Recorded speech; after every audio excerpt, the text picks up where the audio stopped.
Thai Foreign Minister Kasit Phang-Nga announced the postponement of the ASEAN +3+6 summit in Phuket, proposed by the Thai government in mid-June, citing conflicts of schedule by other heads of states and their internal commitments as the main reasons. He said initial rescheduling may aim for late October. The Foreign Minister insisted that the postponement does not damage the country, but agreed that it may be disappointing that the summit is again delayed.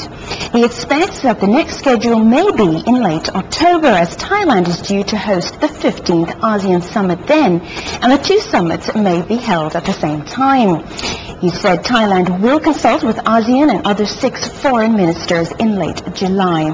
On the local side, the Phuket Tourist Association President Sombun Jerryut voiced his disappointment, saying that if the meeting did happen, it would liven up the island during low season, as well as boost confidence among foreigners. He insists that Phuket is still prepared to host the summit in October, but needs to be confirmed in advance. It was the same for the Hotel Association President for Southern Chapter, Niti Tanmanachakun, who expressed his disappointment as Phuket has been working on preparation, but said he understands why it must be delayed. On the authority side, Phuket Governor Wichai Phang-Nga, after his meeting to work on road beautification and landscaping in leading up to the summit, then learned about the postponement of the summit and said he would still work on the preparation to accommodate the summit later in the year.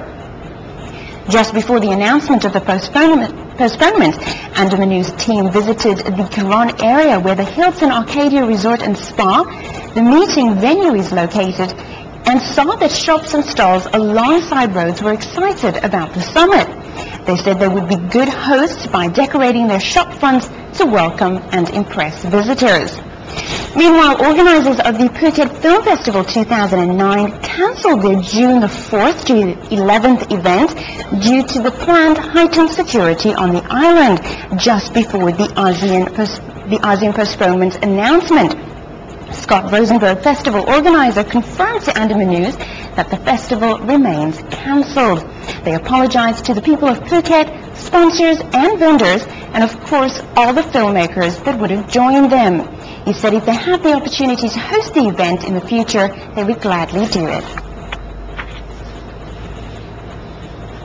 People with different types of disabilities took part in a tsunami evacuation exercise in Patong. Once the warning tower on Patong Beach sounded the alarm, participating disabled people who had undergone indoor training gathered and were assisted by rescue teams to evacuate them to safe ground at the Patong Municipality's public library. The drill simulated an earthquake scenario with a tsunami warning. The library is located 800 meters away from the vulnerable location. The participants include people with eye impairments and autistic people. The tsunami evacuation exercise for people with disabilities took place on Patong Beach on Wednesday morning, following an international conference on disaster preparedness for people with disabilities on Tuesday at Millennium Resort in Patong. The exercise was a collaboration between DAISY Consortium, Thailand Association of the Blind, National Disaster Warning Center, and the Department of Disaster Prevention and Mitigation in Preparedness for Disabled, to initially help them, as well as to enhance skills and preparedness for responsible personnel in time of crises. The Ministry of Foreign Affairs Mobile Service Clinic is now in Phuket until May the 22nd. The Ministry of Foreign Affairs Passport Division is now offering passport service at the Community Hall in Phuket. Thai nationals can apply for passports or extend or renew existing ones. Starting from May the 12th, the service will go on until May the 22nd, except May the 17th. Applicants must show the ID card and house registration. The fee is 1,000 baht plus 35 baht postal fee, as the book will be sent by post from Bangkok within 10 working days. The service in Phuket is attended by a large number of people. Phang-Nga Authority is working with local Muslim leaders to assist in keeping the province pleasant. Muslim religious leaders in Phang-Nga pledged to work with authorities to maintain social order in three main aspects. They are anti-narcotic drugs, acting against deforestation or the environmental destruction problem, gambling, and criminals. About 150 local community leaders for Muslims met with Phang-Nga Governor Yimsurya Palsak during a seminar about roles of Muslim religious leaders, when they were also briefed about local community development under the self-sufficiency or sustainable economy principle advocated by His Majesty the King of Thailand. Vice Chairman of Islamic Committee for Phang-Nga, Mr. Pramod Letongkham, stated that around 35% of population of Phang-Nga is Muslim. The province houses 99 registered mosques with 6 more to be registered. Excise officers in Ranong step up checks to prevent smuggling of alcohol, beverage and tobacco following excise tax rises in Thailand. Ranong officials added more officials on patrol and at checkpoints at border area to Myanmar following the government's announcement of excise tax rise for alcohol, beverages and tobacco.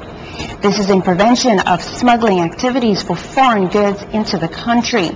The strict measures are imposed both on land and waters near borders. Bunrit Muat Muang, an excise officer in Ranong, said the alcohol products and tobacco smuggling in Ranong are not prevalent. Since the new rate took effect, ununiformed officers caught one case of a foreigner who smuggled tobacco.